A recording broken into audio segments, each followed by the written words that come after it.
Wyoming Territory, 1883. Isael North pulled his horse to a stop at the edge of the cottonwood grove, his hand resting loose on the reins, rifle slung across his back. The land was quiet that afternoon, golden grass swaying under the first breath of autumn. He had been riding east from Rawlins for 3 days, trailing a rustler who had cut his brother's fence and driven off 20 head. What he had not expected to find was a woman, alone, singing to herself in the shade. Her voice was soft, low like a lullaby, not meant for anyone's ears but her own. She sat on a flat rock by a narrow stream, her skirts gathered at her knees, washing a bloodied cloth in the water. Her dark auburn hair was pinned back, but loose strands clung to her cheeks. She looked like she had not slept in some time, yet her voice was steady, and the tune was clear. Isael cleared his throat and said, "Do not stop on my account." The woman startled, her hands pausing in the stream. She looked up, eyes sharp and cautious. Then she stood slowly, keeping the rock between them. "I did not hear you coming," she said. "Was not trying to sneak," Isael replied. "Just followed the sound of your song." She narrowed her eyes, studying him. "You alone?" He nodded. "Name's Isael North. I am a rancher out of Snake River, just passing through." She looked him over, as if weighing his words. Then she gave a small nod. "Rhetta Lorne. I was traveling with my brother, but he is gone now." "Gone?" She glanced toward the trees. "Shot 3 days back. We were headed to Fort Bridger. He said we would be safe there." Isael's chest tightened. He stepped down from his horse slowly, careful not to spook her. "I am sorry. It was a pair of men.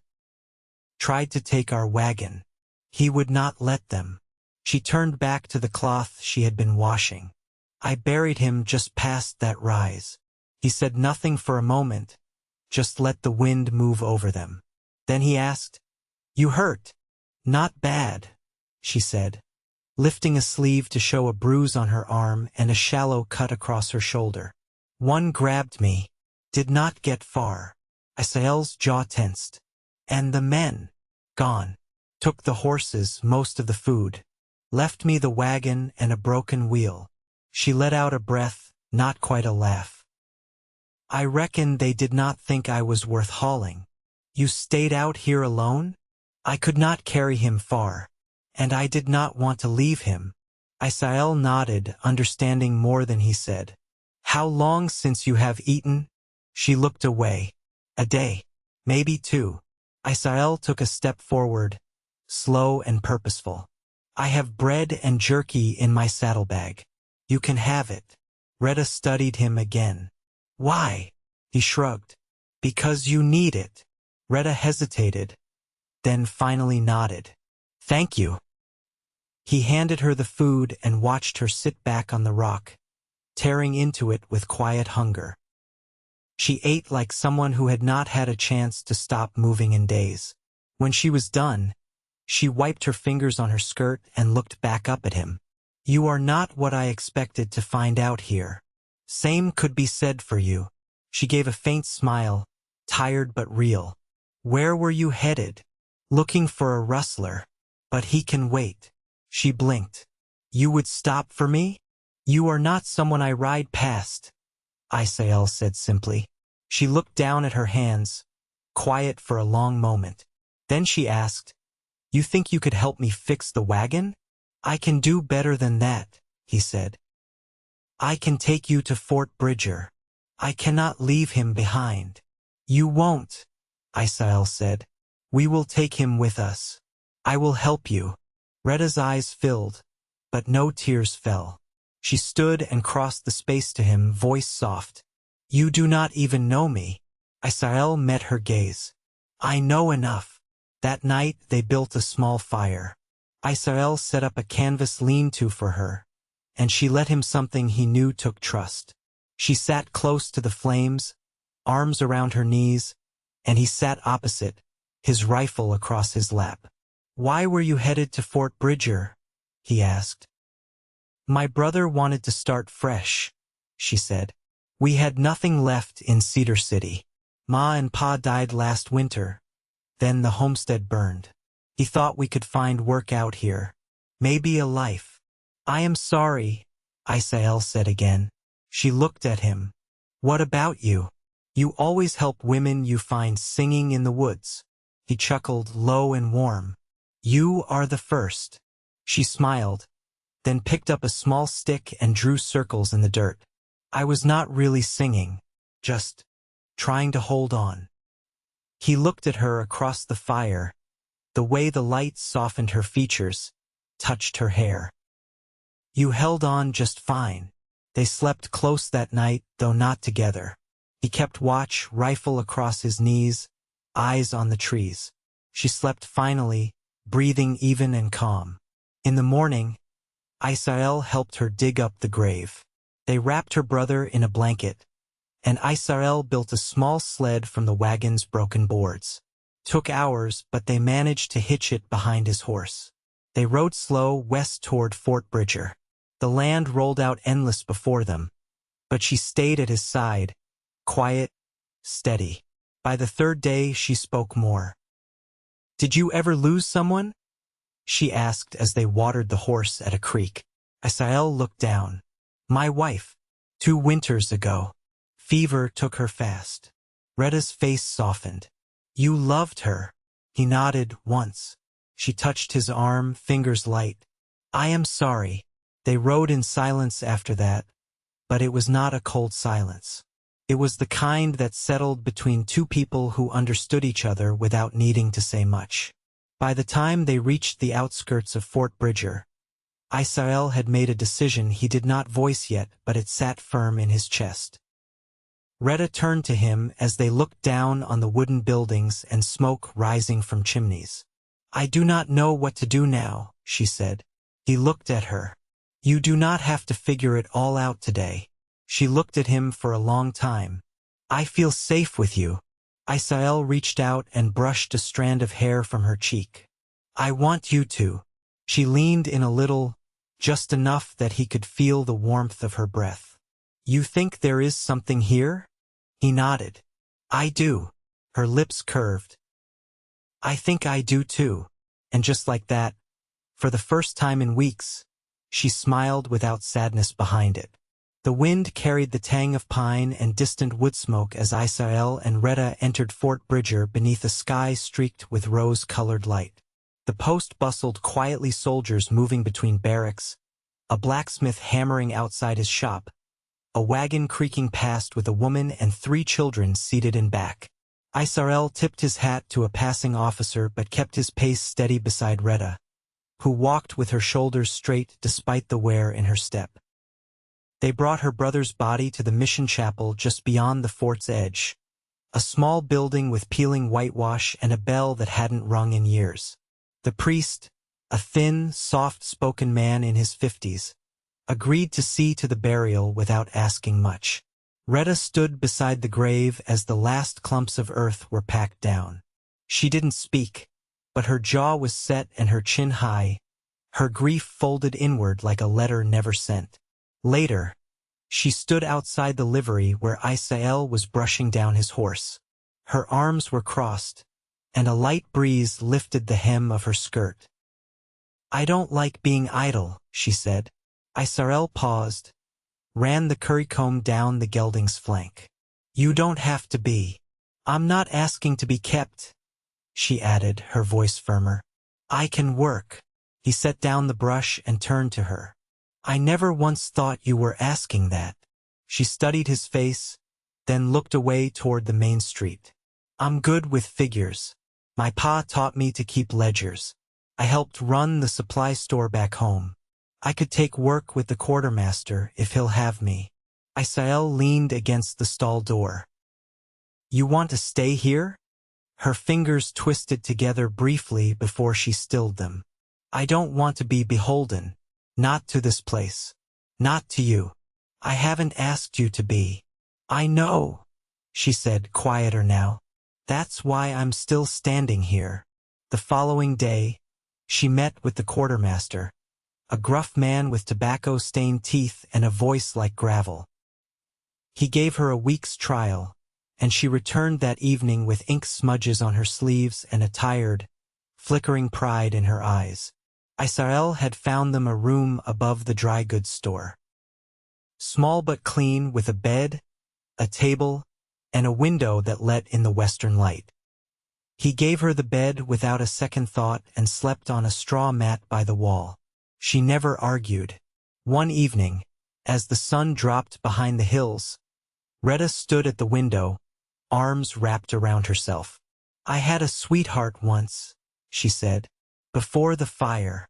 He worked the tannery in Cedar. He told me he wanted to marry me come spring." Isael sat at the table, sharpening his knife with slow, deliberate strokes.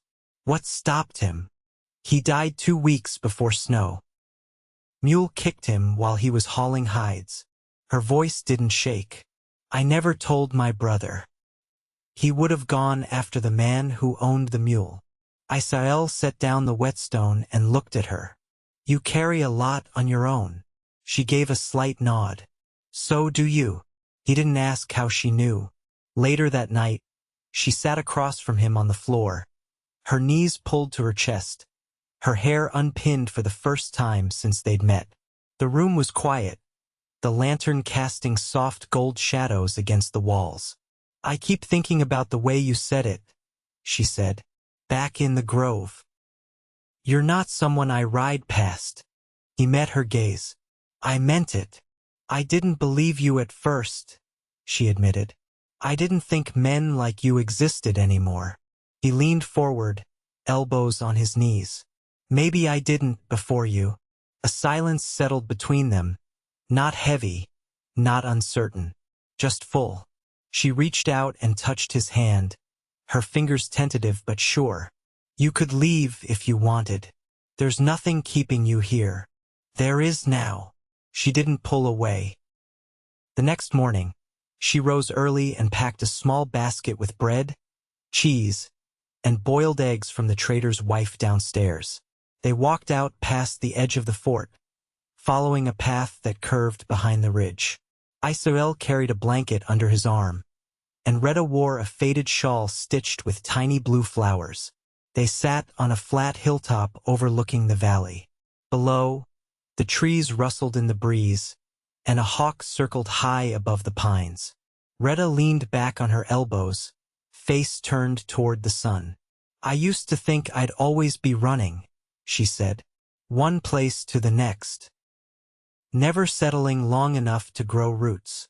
Isael lay beside her, one arm beneath his head. "Still think that?" She turned her face toward him. "No." He reached over, brushed a bit of bread crumb from the corner of her mouth with his thumb. She caught his hand, held it there. "I want to know what it's like," she said, her voice barely above a whisper. "To stop running. You already have." He kissed her, then slow, certain, with the kind of care that only comes from knowing what it is to lose. She pressed into him, and the wind moved around them like a blessing. When they walked back later, her hand was in his, and neither of them let go. The first snow came early that year, quiet and without ceremony. Just a soft dusting across the rooftops of Fort Bridger, the worn fence rails, the empty wagon beds. Isael stood at the back of the forge, helping the smith reset a worn shoe on his gelding. When Rhetta appeared at the corner of the livery, her shawl drawn tight around her shoulders, her cheeks pink from the cold. "Miller's wife came in too soon with the baby," she said, stepping up beside him. "They sent for me." Isael wiped his hands on a strip of linen. "You've done this before?" "3 times in Cedar," she said. "Once in a barn, once in a sod house, and once when the mother died halfway through." He studied her face. "You want me to come?" "Not unless you've got a talent for calming frightened husbands." He gave a small nod and touched her elbow gently before she turned away. She returned late, her boots caked in frozen mud, her hands scrubbed raw. He had left the lantern lit in the window and a basin of warm water on the table. She sat down without a word, and he knelt beside her, helping her unlace the boots. She lived, she said. So did the child. Isael looked up at her. You did good. I couldn't stop shaking afterward. She let out a strained breath. Not from fear, from relief. He dipped a cloth in the water and pressed it to her wrist. You want to do more of that work? She nodded slowly. If I can. It wasn't long before the word spread through town. Rhetta Lorne had steady hands and a calm voice, and she stayed when others faltered. Women began to seek her out quietly, and she never turned one away.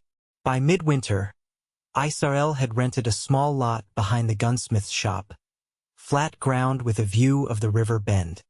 He built a shelter there with his own hands, a narrow roof structure with thick timbers and a stone chimney.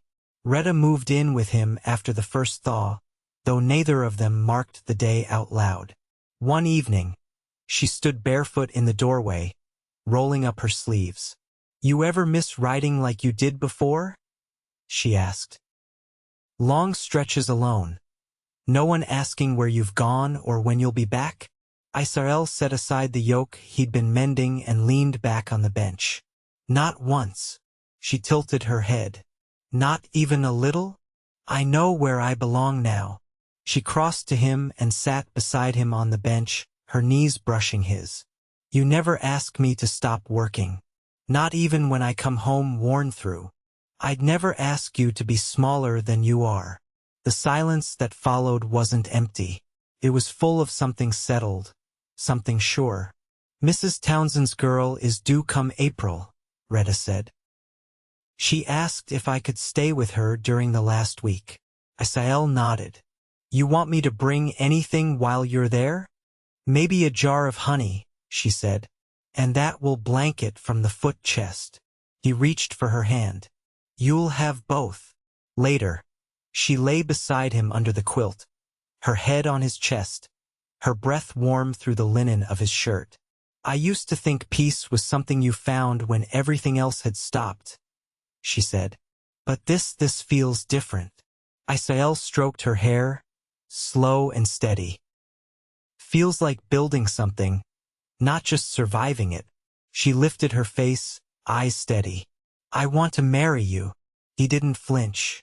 He met her gaze and answered without pause. Then we will. They wed beneath the cottonwoods come spring, just as the river ice cracked and the first green showed in the valley.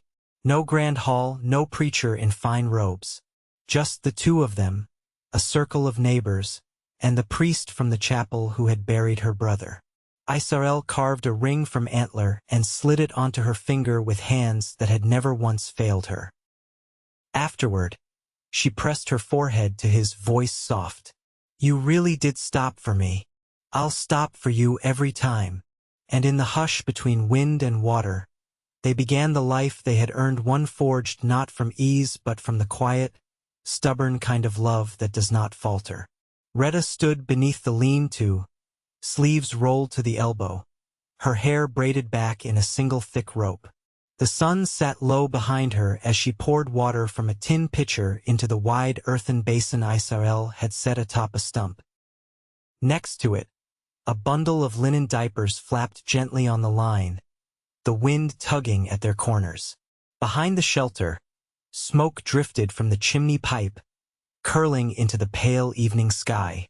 Isael approached from the south fence, lacing twine through a fresh brace of young cottonwood posts. His shirt clung to his back, damp with sweat, and dust lined the creases of his neck. He set the hammer down and crossed through the gate, wiping his palms on his trousers. Townsend boy brought by a crate of apples, he said. Said his ma owed you. She doesn't, Rhetta replied, rinsing her hands. But I'll make her a tart all the same. He leaned against the fence post, watching her.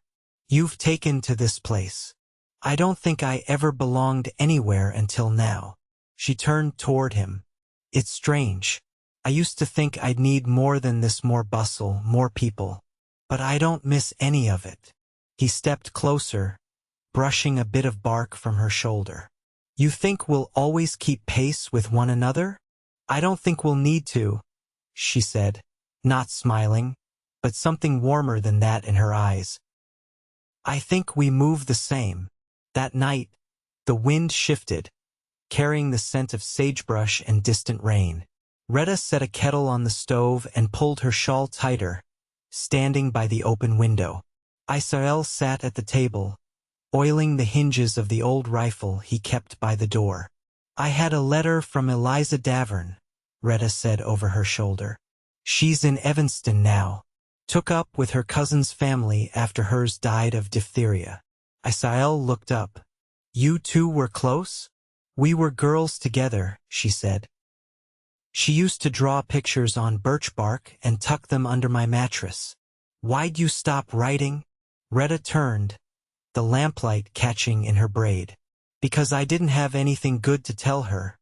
Not for a long stretch. He nodded slowly. You thinking of writing her now? I already did. In the weeks that followed, Rhetta began teaching 2 of the local girls to read. She used a primer from the mission school, worn and faded, but still usable. Isael built a bench beneath the tree behind the house where they could sit out of the wind. One morning, as she traced letters in the dirt with a stick, one of the girls, Anna, looked up. Why do you talk different than the rest of us? Rhetta paused. I was raised farther south. Mormon country. Our words come out slower, I suppose. Anna nodded, satisfied with that, and returned to her work. That evening, after the girls had gone, Isael brought in a crate of split wood and leaned it beside the hearth. You ever miss the way you were raised? He asked. I miss the idea of it, she said. Before I knew the cracks. He sat beside her on the rug, close enough that their knees touched. I was never much for church, he said. But I've seen men find peace in it. She reached for his hand, lacing her fingers through his. I find peace in you. Outside, the wind stirred the branches, and an owl called once from the ridge. As spring deepened, Isael traded 2 mules for a young milk cow from a rancher near Fort Supply. Rhetta named her Mabel and tied a bell to her neck with a strip of blue cloth. Each morning, she rose before sunup to carry the pail out to the little paddock Isael had fenced by hand. Rhetta's hands, once raw from travel and grief, grew steady and sure with the rhythm of the new life they'd built. There were no grand gestures, no declarations echoing off canyon walls, just the quiet constancy of 2 people choosing one another again with each new day. One night, as they lay beneath the quilt, her head resting on his shoulder, she whispered, If we have a daughter, I want to name her after my mother. Isael's fingers stilled against her back. Then we will. She looked up at him, her expression unreadable in the dark. Would that frighten you? A child? No, he said, but I'll pray every day I do right by her. She nodded once, then nestled closer, her breath warm against his chest. Weeks passed. The garden sprouted green shoots, and the hills bloomed with wildflowers. Isael harvested timothy and alfalfa from the north field, while Rhetta traded jars of blackberry jam for cloth and needles at the store. They moved through the days like a pair of hands joined in the same work, rough, calloused, and steady.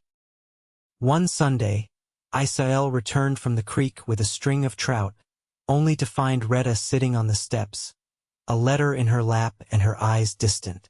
Eliza's coming, she said before he could ask. She's got no one left in Evanston.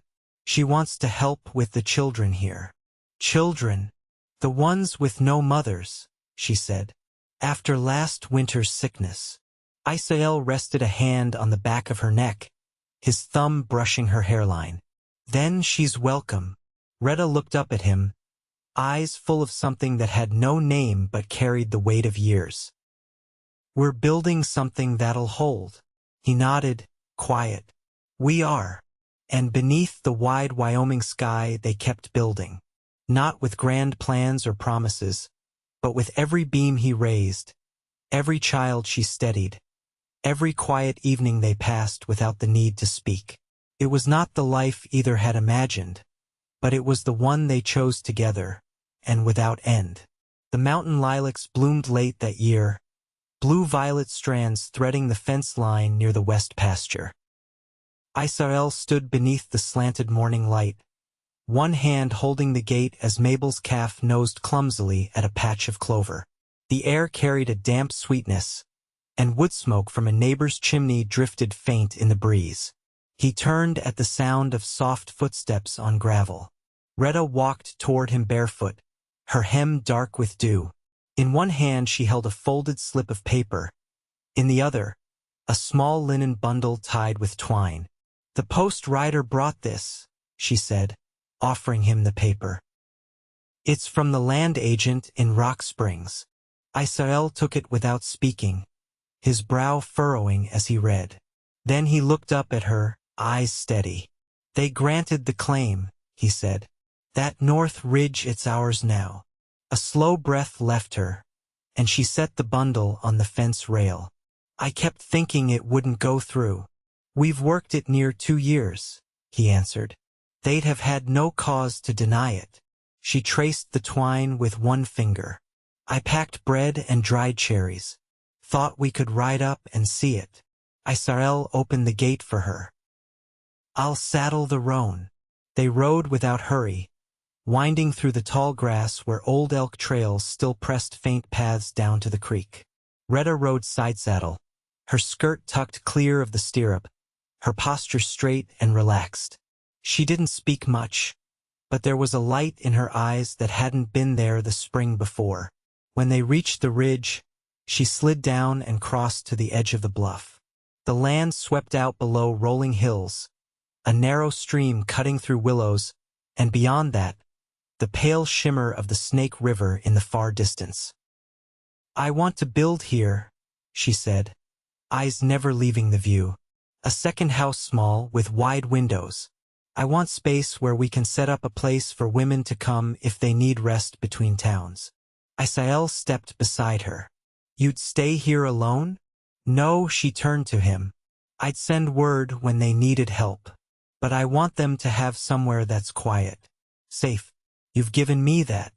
I want to pass it on." Isael looked out over the new land, nodding slowly. "There's timber enough down by the water.